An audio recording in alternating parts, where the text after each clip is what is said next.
Okay, so let's cover the paperwork a little bit about that you need to execute when you buy and sell a home. So if you're buying a home for all cash from an individual, or even the park owner for that matter, you'll need a bill of sale that executes the transaction and makes it all legal and tidy. And then in most states, there's some kind of paperwork that you need to file for the transfer of ownership in the state records.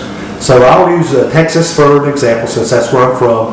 In Texas, they have the TDHCA, which is the Texas Department of Housing and Community Affairs, and they have a website. If you'll just Google that, they have a form called an SOL, a Statement of Ownership and Location.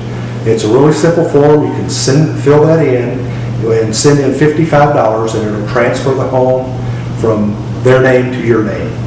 And typically on the buy side, that's all you need.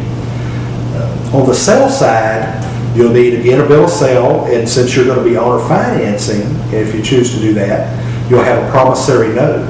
And I make these very, very simple. If you're just getting started, all you need is a one-page bill of sale and a one-page promissory note. And all a promissory note is a guarantee to make those payments. And I have stuck in there usually to abide by the park rules, what kind of conditions violate the agreement, and that they make their payments on time, how often, when they're due, how much they pay, and what constitutes a violation of that agreement. A real simple form, and I think I'll just make some available to you here on the website, so look around and see if there should be an easy download for you. If you're going to do onesies and twosies, you're fine. And in the state of Texas, again, whenever you sell that home, you want to execute a statement of ownership and location, transfer into their name, and there's an additional space on that form that allows you to show you as the lien holder.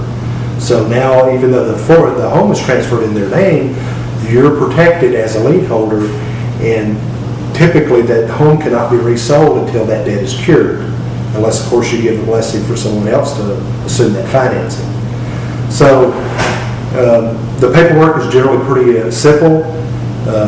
I will, in another video, get into licensing and bonding. If you're going to do this in a big way, in Texas, you can do like one deal a year in this simple method like I'm talking about. If you get to do this in volume, you'll need to be licensed and bonded, and I'll cover that. And I'll even cover how you can work under other people as a salesperson, so that you don't have to go through that trouble if you're still in the early startup and you're trying to determine if this is really the path you're going to be. You might want to do a handful of deals and see if this is right for you before you make that big commitment to get licensed and bonded.